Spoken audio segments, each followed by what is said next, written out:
দীর্ঘ ৪৭ বছর পর এশিয়ান কাপ খেলার দ্বারপ্রান্তে বাংলাদেশ, সাথে ২০৩০ বিশ্বকাপ খেলার পথ সহজ করার সুযোগ টাইগারদের সামনে। হামজা চৌধুরী, সমিত সোমদের হাত ধরে বড় স্বপ্ন দেখছে বাংলার কোটি ভক্তরা। ৬৪ দলের বিশ্বকাপই অভিষেক হতে পারে লাল সবুজের প্রতিনিধিদের, যার জন্য সামনে আছে এক কঠিন সমীকরণ। এশিয়ান কাপ খেলার সমীকরণ আর বিশ্বকাপে ওঠার সম্ভাবনা নিয়ে বিস্তারিত জানবো রিপোর্ট। আর্জেন্টিনা, ব্রাজিল কিংবা ফ্রান্সের মতো দেশগুলোর সাথে বিশ্বকাপ খেলবে আমাদের বাংলাদেশ, এমন একটা স্বপ্ন বহু বছর ধরে লালন করছে এদেশের কোটি কোটি ফুটবল প্রেমীরা। ভিনদেশি কোনো পতাকা নয়, বরং লাল সবুজের পতাকা নিয়ে উদযাপন করব আমরা। এটাই তো দু চোখের সবচেয়ে বড় স্বপ্ন। মেসি কিংবা নেইমার নয়, আমাদের দেশের ফুটবলাররা বল পায়ে ছুটবে বিশ্বমঞ্চে, গোল করলে উল্লাসে মেতে উঠব সবাই একসাথে।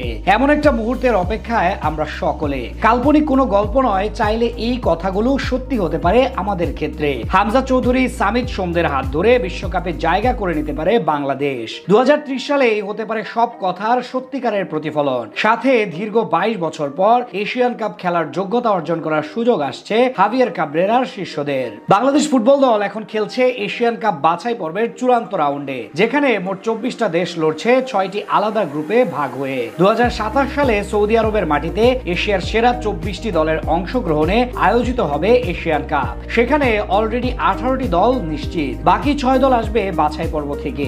এখানে বাংলাদেশ আছে গ্রুপ সি তে, যেখানে আছে বাংলাদেশ, হংকং, ভারত এবং সিঙ্গাপুর। ইতোমধ্যে এক ম্যাচে 1 পয়েন্ট নিয়ে শীর্ষে আছেন জামাল ভুইয়ারা। 24 দলের প্রতিযোগিতায় প্রতিটা গ্রুপ থেকে একটি করে দল বাছাই করা হবে। এখানে গ্রুপ চ্যাম্পিয়ন যারা হবে তারা পৌঁছে যাবে সরাসরি এশিয়ান কাপে, অর্থাৎ 3 দলকে পেছনে ফেলে গ্রুপ সি থেকে চ্যাম্পিয়ন হতে পারলে দীর্ঘ ৪৭ বছর পর এশিয়ান কাপ খেলার যোগ্যতা পাবে বাংলাদেশ। তার জন্য সবচেয়ে গুরুত্বপূর্ণ 10 জুন সিঙ্গাপুরের বিপক্ষে ম্যাচ। এখানে জিততে পারলে শীর্ষস্থান আরো মজবুত হবে জামালদের। এরপর ভারতকে নিজেদের ঘরের মাঠে এবং হংকংকে 2 লেগ মিলিয়ে হারিয়ে দিতে পারলে সেটা অনেকটাই নিশ্চিত হয়ে যাবে বাংলাদেশের জন্য।